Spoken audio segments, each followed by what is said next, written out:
Hey there, Guns Podcast fans. It's your host, Brent Wheat, and I'm coming to you on a windy Friday the 13th from here in the Heartland.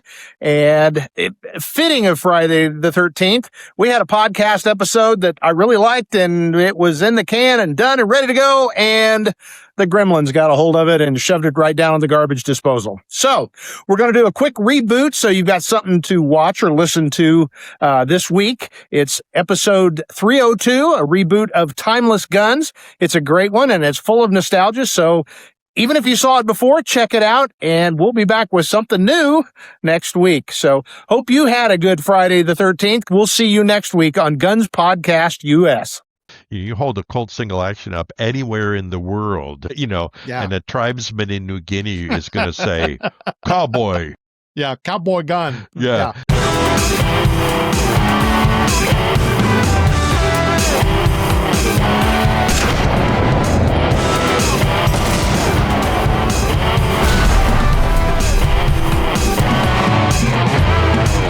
Hi there, and welcome to the Guns Magazine presents the Guns Podcast. Thanks for joining us here on one of the world's biggest gun talk programs, both audio and video, as we chat with the interesting folks who make up the world of shooting. Best known for their legendary holographic weapon sights, EOTech is built for speed, precision, and rock-solid reliability. That focus extends across their lineup, including high-performance rifle scopes for tactical use and hunting, plus durable pistol optics for professionals and enthusiasts alike. EOTech also delivers advanced night vision, thermal, and laser systems trusted by military and law enforcement worldwide. To explore the full lineup, visit eotechinc.com. And today we're going to talk about, I think, a pretty interesting topic. We're going to talk about timeless firearms that are still in use. And, when we stop and think about the old guns, you think, well, that's nice. I saw one at the gun shop, but there's still a lot of them that maybe you hadn't considered that are still a good choice no matter what you're doing. So make sure you like and subscribe. That's how we justify our existence. And today, my guest is Roy Huntington. I know that's a big shock. He's our unofficial co-host. Welcome, Roy. I feel welcome. Right. Well, good. I'll send some pastries over. But, today, like I said, today's topic, timeless firearms, and I got a whole list of them. And really, that's almost the unofficial theme here at Guns Magazine Presents the Guns Podcast, or as I like to call it, Fudland, as we've been accused of being, or the Fud Kingdom. But there are still a lot of old guns that are still a good choice no matter what you're doing. So we're going to run down a list. But before we get to the specifics, any thoughts on I got to be careful here, old guns that are still relevant and useful today, and try to keep it under like 2 or 3 hours, Roy? Well, I'm sure we'll get into it. But I know, and maybe this is another show, guns that tried and failed. Yeah. I think, especially us being in the industry, you see these huge rollouts and then cue the crickets. But meanwhile, the Glocks are still around, Colts are still around, Smith & Wesson revolvers are still around, Remingtons, these iconic firearms and firearm designs remain. And I think we both know why, because sometimes change just for the sake of change doesn't work. Yeah. It's like if you have something that works perfectly fine and then you change it for no reason whatsoever. Yep. Now people are offended because they just bought the old one. Are you saying that theirs isn't any good? Or, so yeah, a lot of them have come and go, but there's a lot of them that are still here, and they're still here for reasons. Exactly. And I did write down some of those reasons, and I kind of wanted to go through that. Reliability and simplicity. Things were maybe bulkier, heavier, but they worked because they were simple. And sometimes we've all had guns or accessories that were maybe a little over-engineered and fragile and complex. And, the old stuff tended not to be that way. It had to work because they couldn't get tolerances down to, half of a gnat's whisker. And so it had to be a little more bigger, robust, less close tolerances. So the reliability can be there, provided the firearm, was taken care of, and they tend to be simpler in general. Familiarity. That was a thought that we kind of take it for granted, but if you throw an 870 into my hands, I don't care what vintage, maybe even what accessories you put on it, but I can run that thing pretty well because, as I've said before, back in my days as a baby cop at the police academy, we had to push on the earth if we couldn't field strip that thing and clear jams, blindfolded in the dark kind of thing. So if somebody has been carrying a lever action, for 40 or 50 years, they're probably pretty good at it. So that knowledge does carry over not just to that individual, but to the group as a whole. So looking at a couple of the other ideas, and then the tradition, as we say, guns should be fun. They're one letter from fun. So if the tradition makes you feel warm and fuzzy about that firearm, and it doesn't have to, that may not be a criteria for you, but I'm here to tell you, as you get older and more experienced, the tradition behind it, the story behind the gun, who carried the gun, who maybe carried that particular gun, those things really do matter. So anything I missed there, Roy? No, I mean, I think you're right. One of the primary reasons why classic gun designs remain is because people feel good about it. And feeling good about it is a significant reason why people own guns. I mean, not all of us have to have a gun, and so we do it because we like it and because we enjoy it. So why would I own something that I don't like and enjoy? Yep. Yep. I mean, I have working guns, I have a rusty $75 Marlin 22 rifle I keep in my Easy Go, right? Yeah. And it's just a tool. It's a nail, right? I have if I dropped it in the pond, I'd go, guess I better go get another one, right?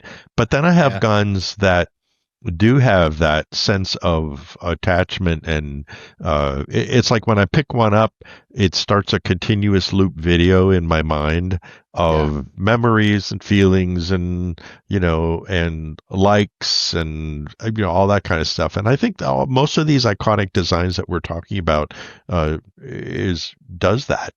I mean, to this day, if I pick up a GI World War II 1911 45, a Parkerized genuine World War II veteran gun, and I load it with hardball and rack the slide and snick the safety on and put it on my desk here, I feel pretty good.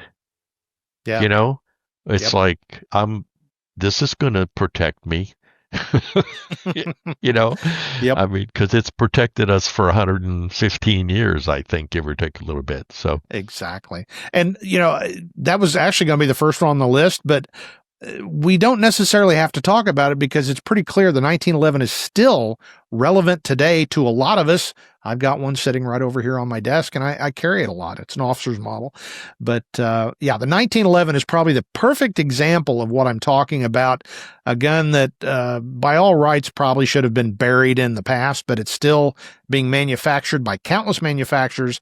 A lot of people still choose it as their carry or use weapon of choice. Oh, I said weapon. That's bad. But it's a good gun, and it still works today. And I don't know of anybody that picks up a 45 and says, well, I'm undergunned, but I'm going to carry it anyway. So it's a good gun. But I've actually got one. I'm going to shock you here, Roy. Okay, you ready for this? Are you sitting down? I know you are. Yeah. But I'm going to say the Glock 17. And when you stop and think about it, 40 some years ago, that thing really got popularized. And as we've talked countless times, I'm not a huge fan of polymer guns and plastic guns, black plastic, tactical, but I own a lot of them. And I freely admit, and I wanted to start this list with, that's an oldie. That's a classic. And you can buy them virtually any place. You can find some really old and beat up ones because they've been around that long, but they're obviously are a well-designed, well-thought-out gun that still works today. And you never see people go, well, it's just a Glock.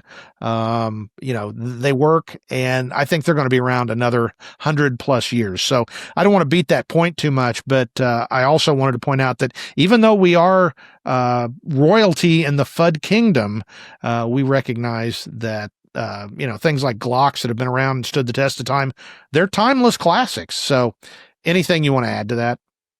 Well, even if you're a Dodge fan, you have to acknowledge the fact that a Ford F-150 is in the same category.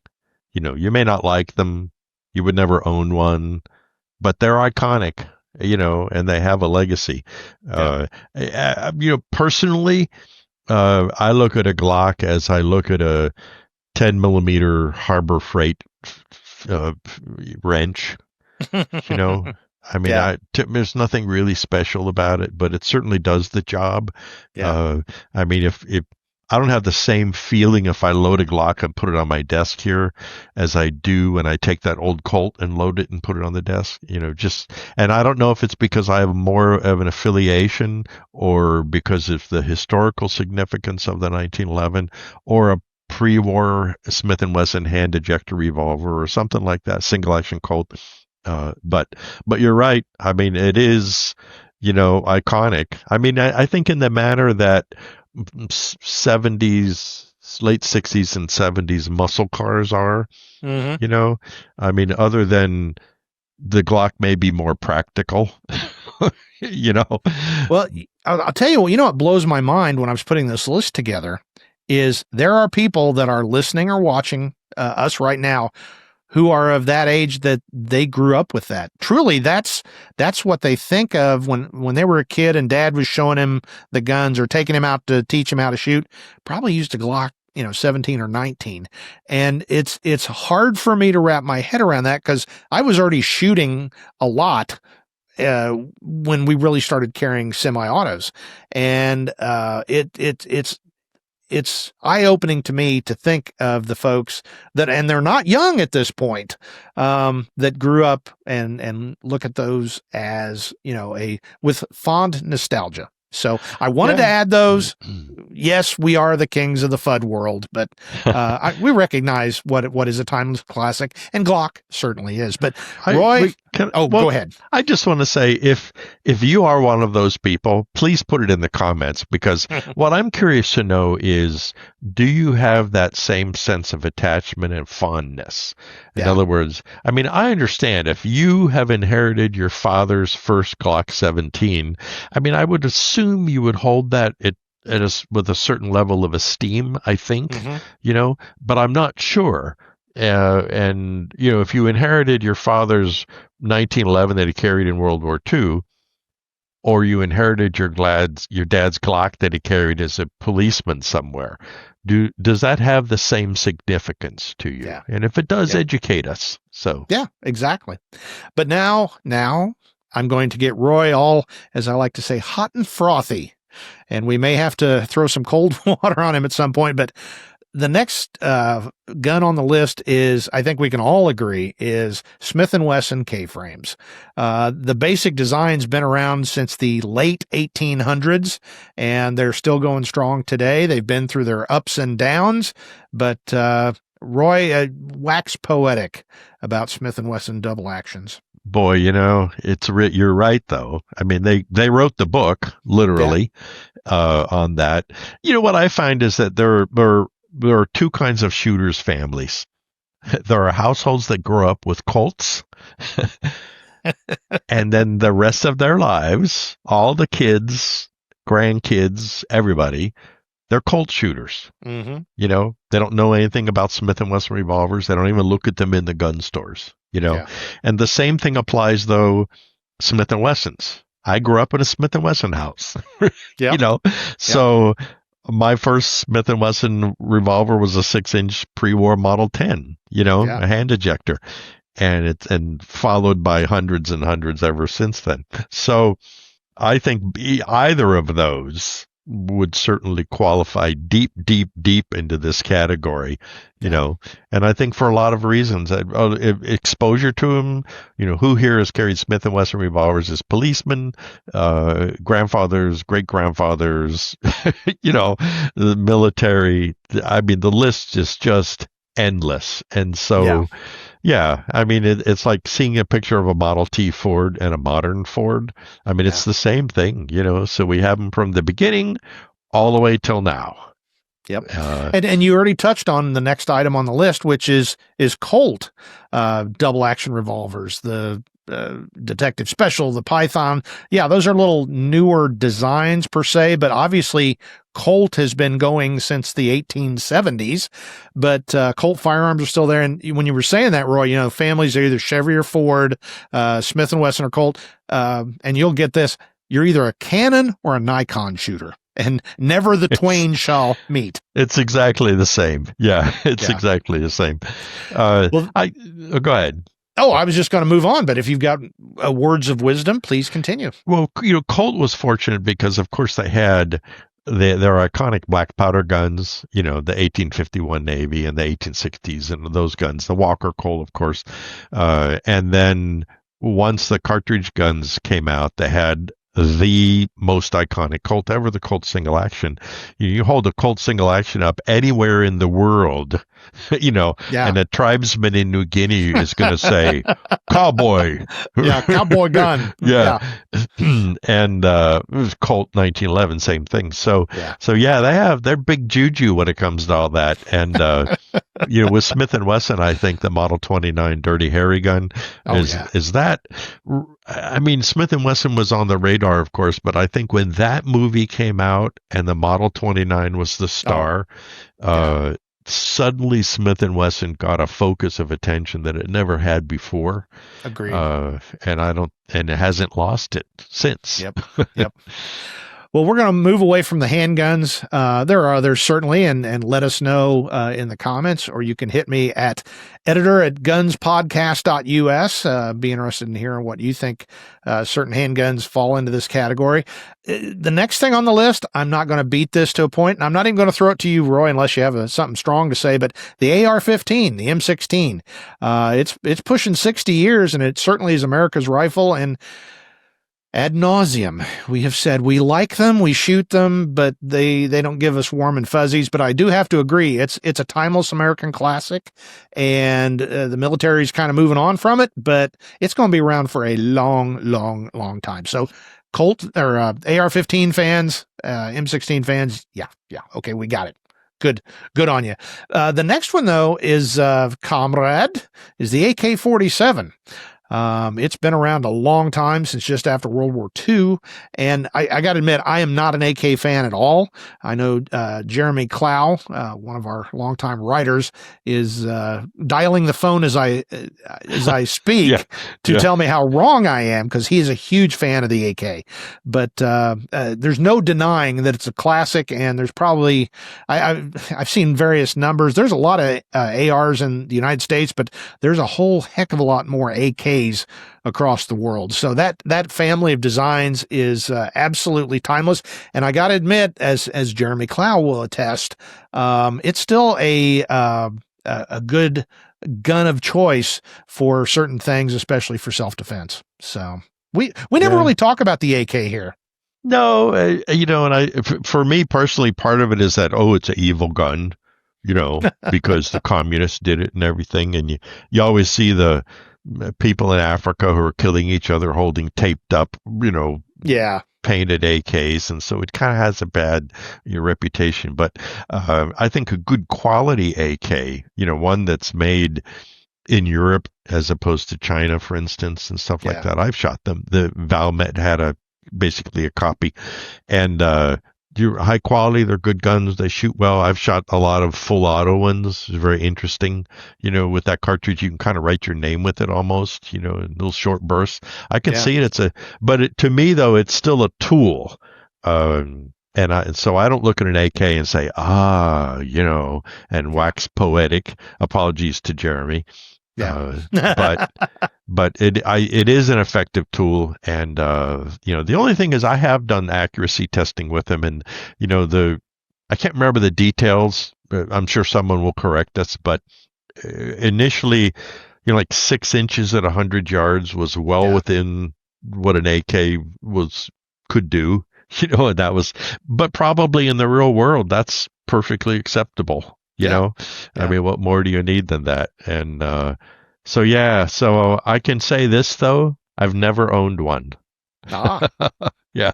I've only had one briefly, and for me, the only thing I really appreciate about the AK is the simplistic design that they made work. I mean, it was really designed to be mass produced, and as we joke, but it's kind of true. They're making them in caves in Afghanistan to this day, and there's a certain.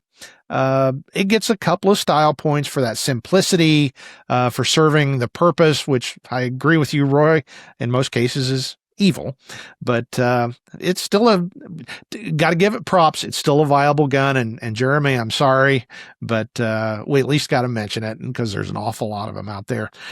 And it's such a Russian gun.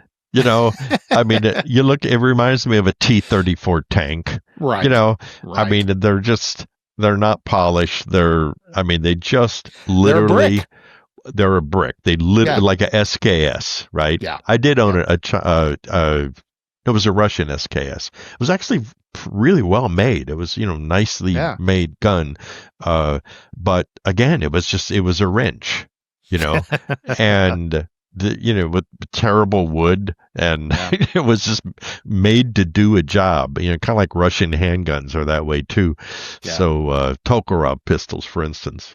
Yeah, their whole own category, kind of. And I know there are collectors and people who are passionate about it. And I'm sure we'll hear about it. And we're idiots because we don't understand. We do understand, but we just don't have that gene, I think. So. Yeah.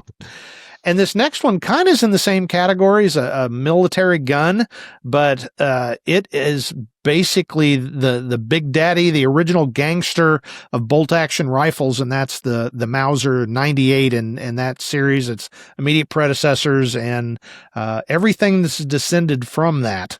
It's still considered, especially I know, a dangerous game. Folks really like the design. Controlled feed. They were doing it right. And I think it helped that the Germans were the originators and they had a great tradition, or still have a great tradition, of building quality equipment. If the Russians had designed the 98, it probably wouldn't have been popular because it probably wouldn't have worked.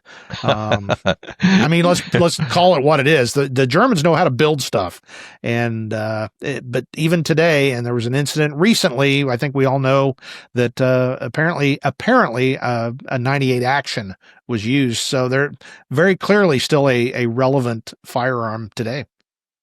Well, if it wasn't for that, there probably would not be bolt action hunting rifles of any kind, period. I mean, there were some early, the Lee, Metford, the Lee Enfields. There were some other, but really most of those came from the interest and ideas that were generated by the very earliest bolt action Mausers, just when the first time one of those opened up the bolt and fed from whatever kind of magazine, everyone else, excuse me, took notice, and continue to do so today.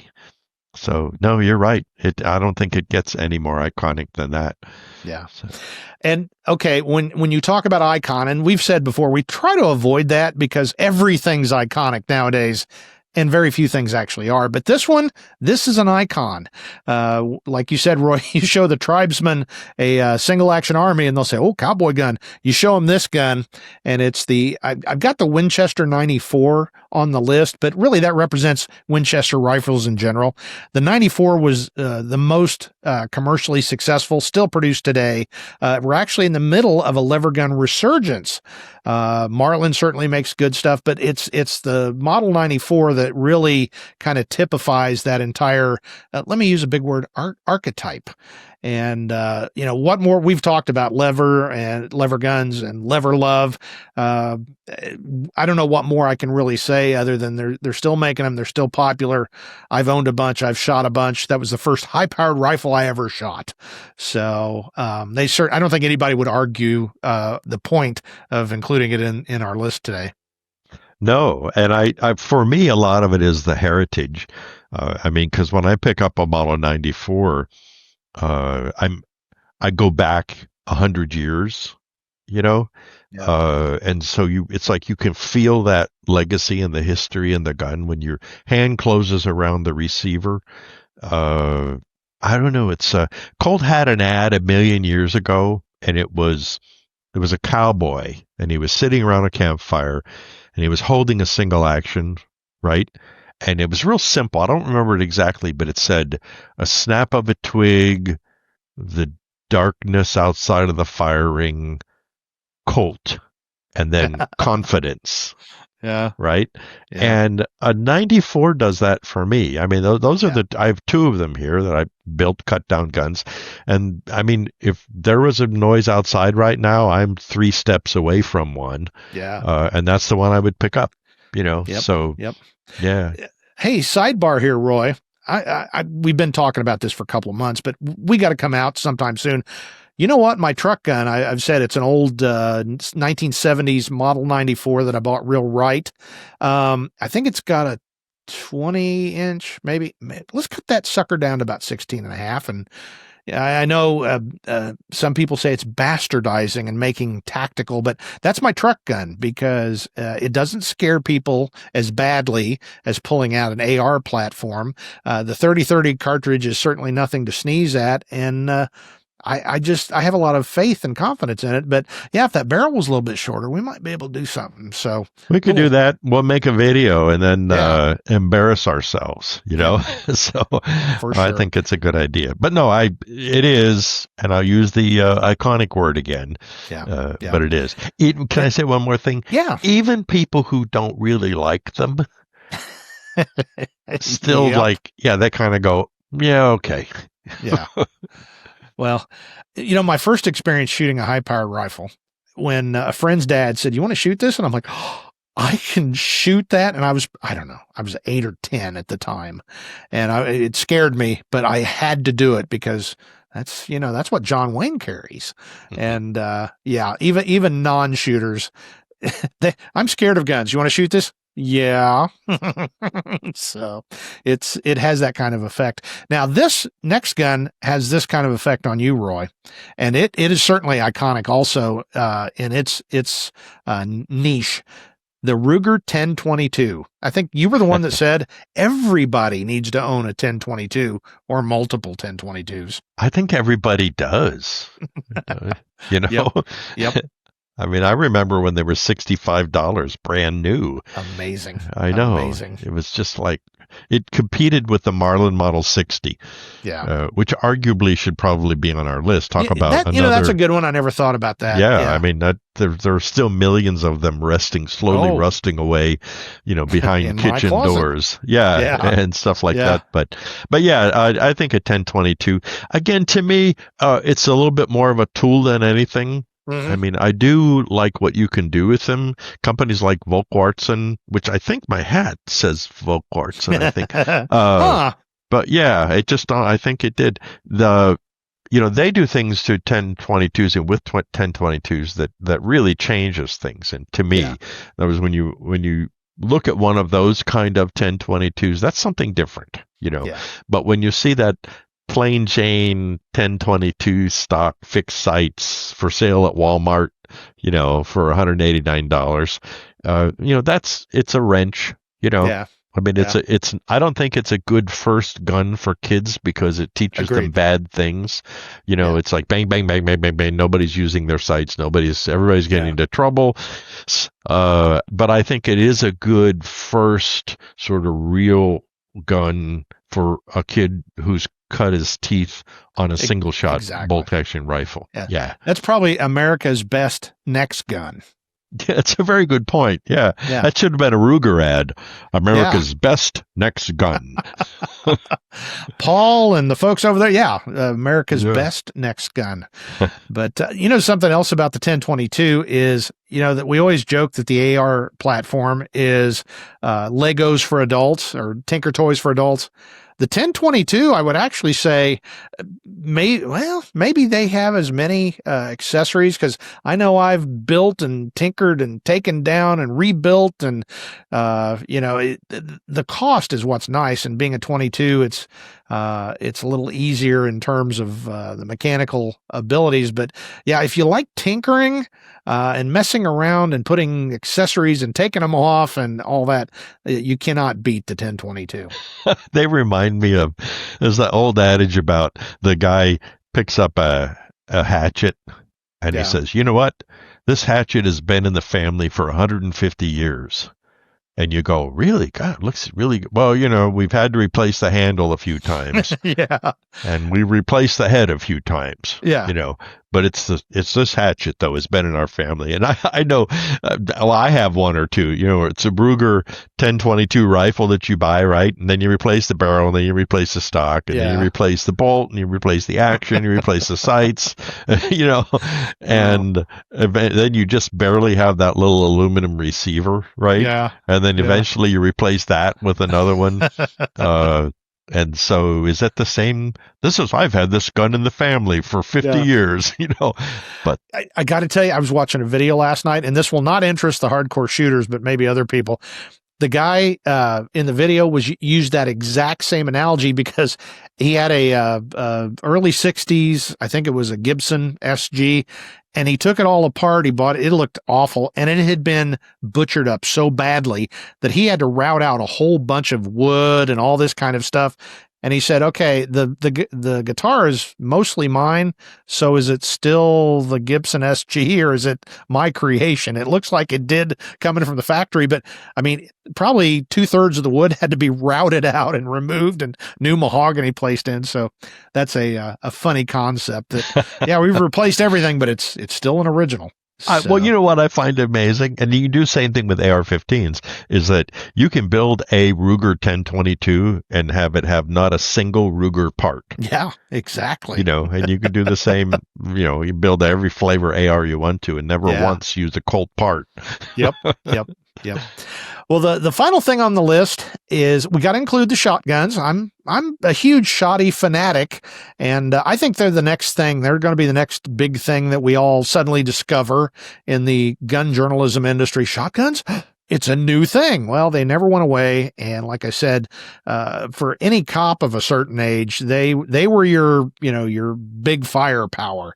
And I had trouble trying to decide. I think the 870, the Remington 870, is certainly considered the classic, but I got to say the Mossberg 500, I'm going to put them both on that same pedestal, because I think the Remington's a little bit older, and the Mossberg came a little bit after that, but they've been everything from nice hunting focused guns to tactical shotties and everything in between, and they're still made today, still widely used today. There's a bazillion of them out there. So the Remington, the Mosston or whatever, it's still a viable gun for hunting or for self-defense.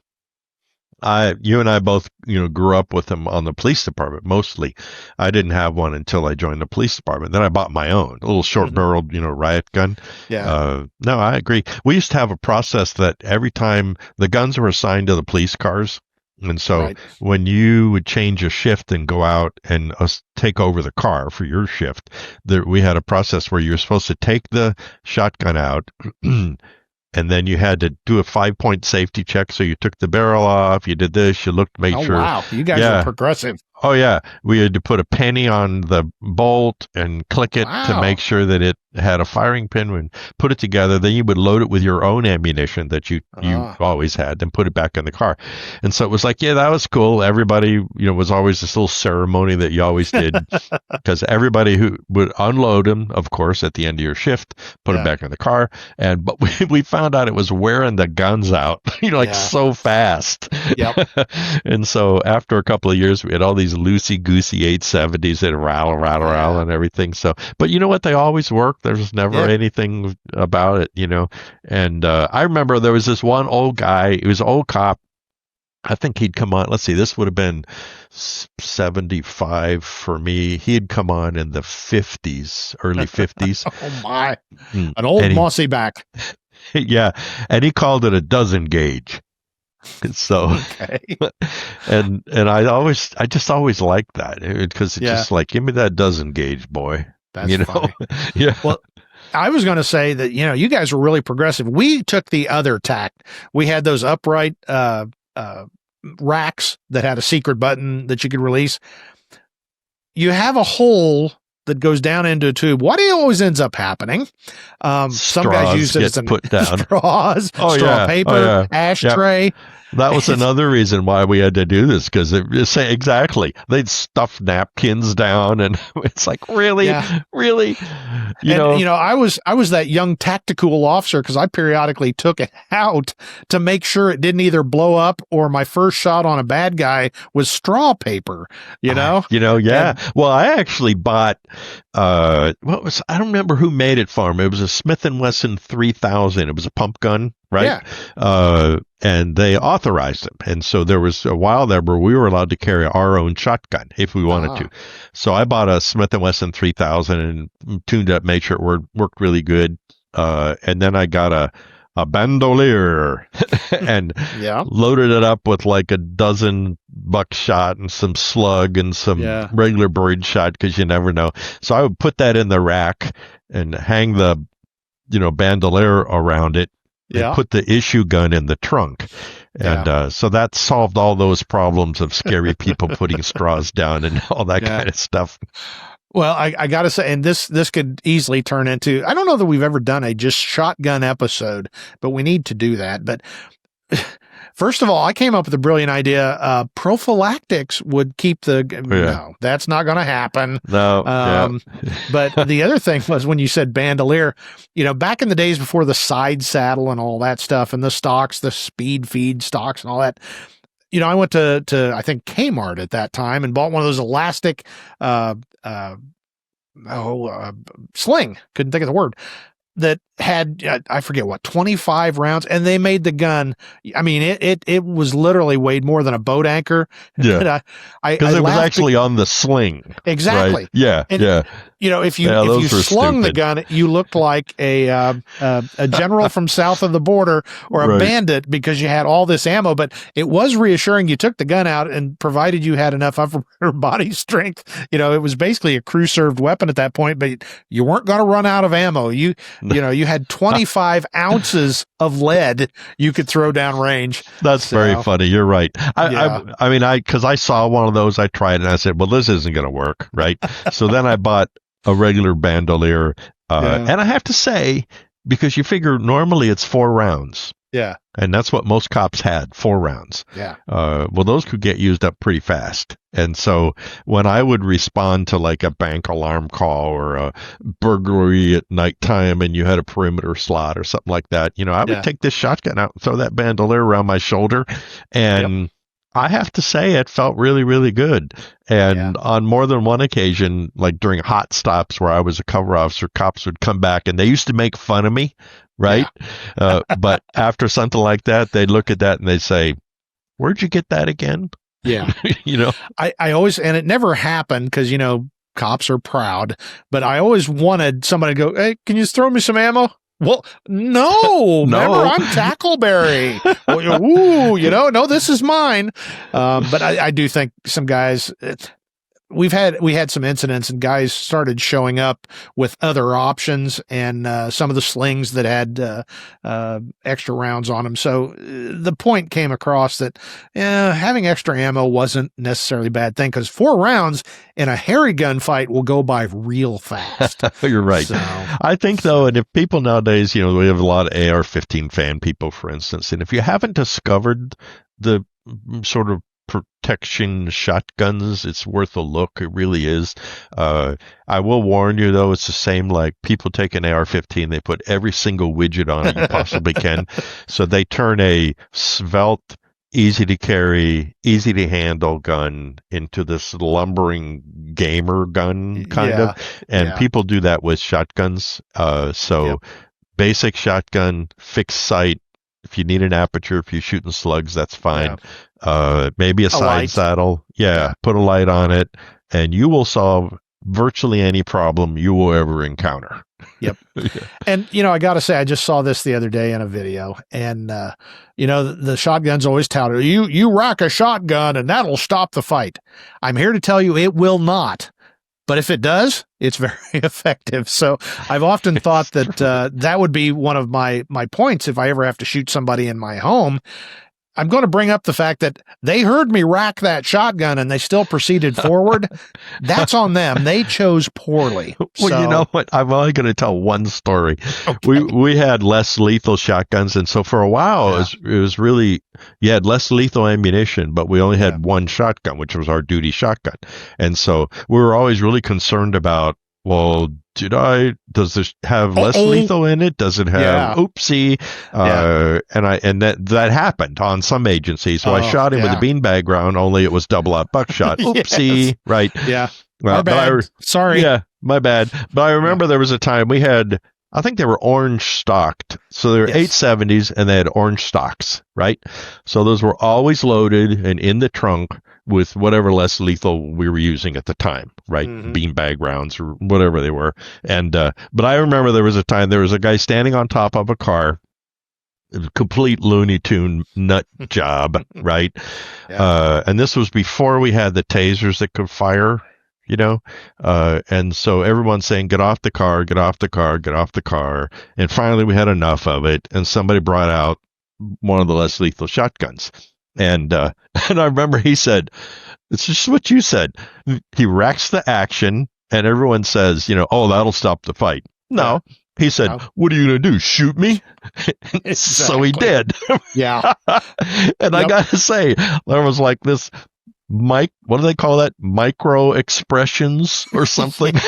I think. Microaggression. Yeah. Yeah. As he realized, he just shot me, so maybe you'll think before you act again. Yeah. But that was interesting. I don't know if people still do that or not with like a different, I just watched a video of, in the state of Arizona, and this is another topic too, that less lethal is great if it works. Sometimes it doesn't. And I think law enforcement's finally realized, because there was a time when, we'll just use less lethal, right? Well, some people don't care. And my own funny story of, I've seen that, what are you going to do? Shoot me? Pow! Falls to the ground. Oh, didn't hurt. yeah, I've seen that. Sure, it didn't hurt. Let's put the cuffs on him now. Yeah, we need to do a show like that. Let's just random police stories. See, people seem to enjoy it, and then they can share their own in the comments and stuff. So, but anyway, we need to do that. We haven't done a old fart cop stories in a long time. We certainly need to do that. So, well, it's been great talking about this, and I know we've missed some stuff, but leave us a comment down below or reach out to me, editor at gunspodcast.us, and tell us what you really like, what you think should be included on this list. And there's a billion guns, but the criteria is old guns that are still relevant today. So let us know what you think about that. And of course, this is the Guns Magazine presents gunspodcast.us. Make sure you stop by gunsmagazine.com and our sister publication, AmericanHandgunner.com. All your favorite writers are there. All the good stuff is there. And of course, we've got daily newsletters. You need to sign up for those and have all the goodness delivered to your inbox. And of course, Roy, I want to buy your book. I hear it's a really great book. Is that a softball pitch enough for you? Yeah. Did I pay you enough? Yeah. Yeah. No, fmgpubs.com is where you can go buy a copy of Roy's Insider book and John Connor's Odd Angry Shot and all of our special interest publications. They're still there and they'll ship them right to you. And we're getting to that part of the season where it's kind of the holiday. And if you're looking for a great gift for the shooter in your life, go to fmgpubs.com and buy one of those books. So my guest today, of course, has been Roy Huntington, the unofficial co-host of the Guns Magazine Presents the Guns podcast. And I appreciate you joining us, Roy. On behalf of Roy and myself, I'm going to remind you yet again, now get out there and get shooting.